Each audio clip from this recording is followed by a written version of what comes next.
Shotdale plays a huge role in filmmaking, and it's very important for you guys to understand why.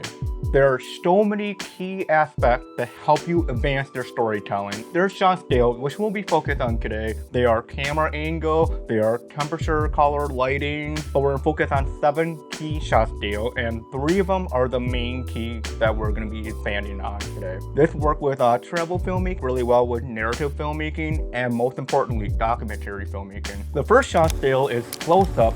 It's where the object or subject tends to take up almost the whole screen. If it's a subject, the shot scale on me would be from the shoulder to top of my head. The purpose of close-up, when you're shooting on a subject, is help build connection between the audience and the character by generating strong emotion. You're wanting to build connection between the two of them. So a perfect example is when I was in Costa Rica, we were in the waterfall, soaking in all the moment. It's very emotional, it's an amazing, just a moment to have. Another perfect moment I have from back in Costa Rica. He's very passionate about travel filmmaking. He's looking at a travel journal. So it helps engage the audience to feel the emotion of the character in the film. And another important thing to understand if you want to show the symbol or the motif, something that is very important you want the audience to remember. So for example, we were in Namibia. We know Namibia is full of sand dunes. There's sand everywhere, desert. I'm showing the sand. I want the audience to remember. Let's take a deeper dive into close-up. So when we use close-up on the character or subject, we're creating intimacy between the two of them. Something that's very important to the character that we want the audience to understand. The travel journal is going to be something very meaningful for him in the future. When we're in Cape Town, there's a sunset. It's a very beautiful moment. So we're soaking in the memory of sunset. So another way to advance your storytelling with close-up. Back in Cape Town, let's take a look at this. As soon as you take a photo, the camera cuts up close up to him. That means he's in focus. When you're focused, another hand is if you're being very determined. So I want to reach the top of a mountain.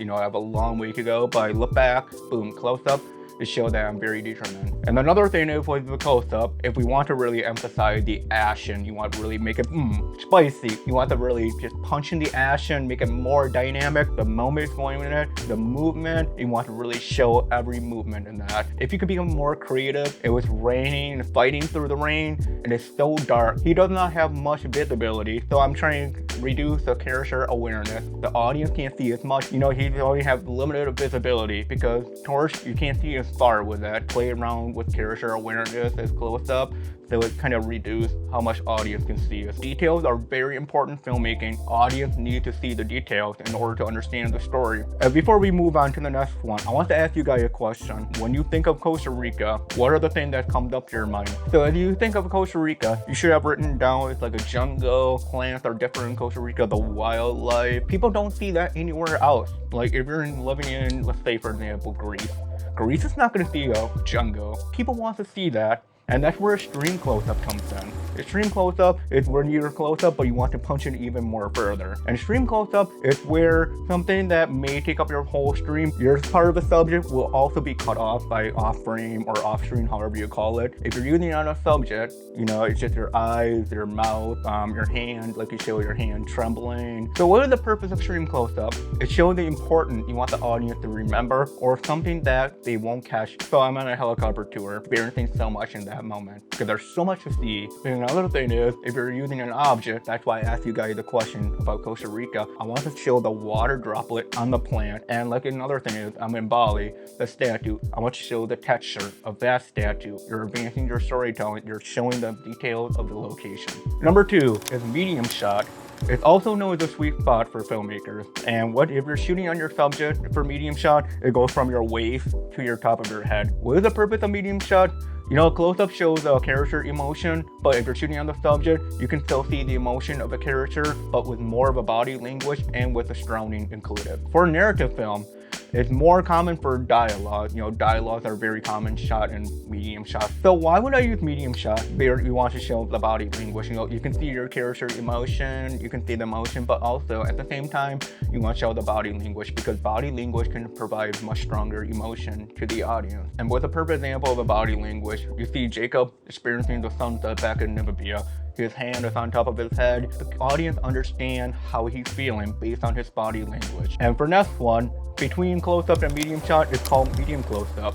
and it's considered from above your waist and to below your shoulder to top of your head. It's very common for a documentary filmmaker because when they're interviewing the subject or the character, so they can show emotion and the body language. And then from medium shot to long shot, in between that is medium long shot. It's also known as the cowboy shot because when you're still on the subject, it's right around your knee level to your top of your head.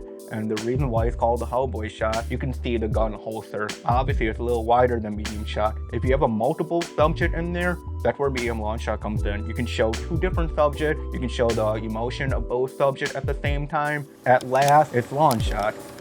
Can range from anywhere, but as long as your full body is in there. If I'm asking a director of photography, I want a long shot of Kyle, for example. They're not going to understand how far because long shot ranges a lot. But when I ask them full shot of Kyle, they get that, his full body is in the frame. What is the purpose of long shot? It's basically show how the subject or object blend into with the location around them. You can also know it's establishing shot as well. You use long shot to establish the location, so that's why you're including more of a location and the subject. Why would I use long shot? I want to showcase the location a lot and the character inside that location. Hiking through the Costa Rica jungle, you can see how much jungle leaf he has to fight through. Very deep inside the jungle. When we dive deeper into the storytelling, I want to make the character feel more isolated. I want the character to feel like they're lonely, they're very isolated. The perfect example is I'm lost in the sand dune. I have a long shot of myself wandering through the sand dune. I'm feeling lost. I want the audience to be able to feel that I'm feeling lost. And here's another example of feeling isolation. He's standing right next to a tree. You can see the whole tree. You can see Jacob next to it. He's feeling very small, isolated from the world around him. Another perfect example, my favorite example I've done recently with tennis with my best friend Kyle, same name. So he's very worked up, very fired up, boom, boom, practicing, you want to be the best. And then when you make one mistake, you get so frustrated. A camera cuts to a long shot, you like jolting the audience or jolting the viewer. Like you would not expect that, but you understand the feeling. He felt defeated. A perfect example, showing your character, their subject, feeling very exhausted. He's very far away from where he wants to be. You just really want to push it even more compared to long shot. You want to showcase how big the world is. The world is a big place. We want to make the character feel really, really small in a big world. Extreme long shot can be very limited, but if you become more creative with extreme long shot, it would be very impactful. If you want your subject to feel overmatched compared to the world around him, whoa. That is a huge sand dune he has to climb over. And also, it doesn't have to be feeling overmatched. It can be just showing how big the world is. I'm in Coco Bay. It is absolutely like a fairy tale or whatever you call it. It's just an unreal place. I want to showcase every detail of the mountain to the water. And that is all for the shot style. We explained everything really well. Now I have two examples to show you guys, and then I'll break down the shot style and the purpose, and then example 2, and then we'll do the same thing. So let's get into it.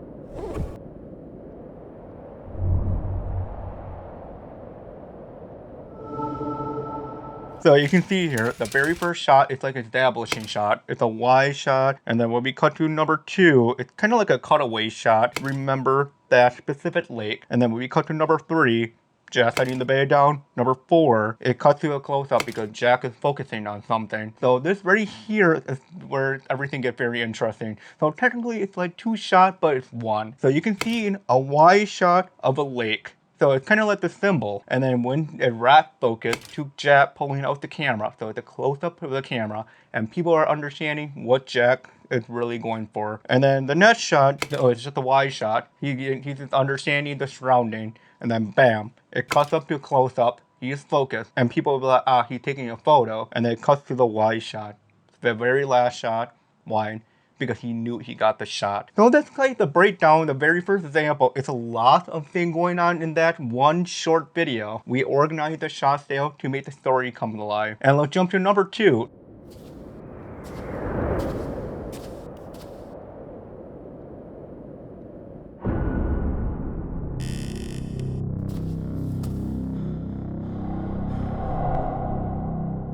Only 14 seconds long. The first one, establishing shot. It's a wide shot. You have to understand the surrounding. As soon as he put his arm up, it narrowed it down because he has less visibility. Because the sun is harsh in his eye, we can't see as much. It's because he can't see as much. And then it cuts to number 3, so it's just a wide shot of the location. So it's just like a cutaway shot. And then number 4, an extreme long shot. I just want to showcase how big the bandit building is. Once he walks in, just a cutaway shot, show the shadow. We have no idea what it is. He can only see just very little, jump through the window or whatever you call it, close up, because we don't know much about it. He doesn't know much about it either. He's not as aware of his surroundings. The audience are not well aware of his surroundings. Once he walks in, I decided to keep it a close up because another thing you have to catch right there, the stand. That's a symbol. It cuts to him crouching down. We see his full body. I want to say there's a long shot because his full body is in there. So technically, that would be a medium long shot. It doesn't matter. It's just about the depth. But even though when the full body is in it, you can say long shot, but technically it's like medium long shot. Then the last shot, we understand what he's looking at. So you guys can see how I piece these shots together to make the story come alive. There's a reasoning behind each shot style. We will understand why once we analyze it. Playing around with shot style can be challenging. In this filmmaking world, there is so much way we can use these shot styles. There is so much creativity. If you figure out different ways to tell the story with shot style, I would love to see you guys comment down below. I wish we can talk more, have a story, and learn from each other. Just go to a coffee shop and have a coffee, or sit at a bonfire, have a beer. But this is Shorty. That's all I have for you guys today. Don't stress, be creative. I'll see you guys in the next video.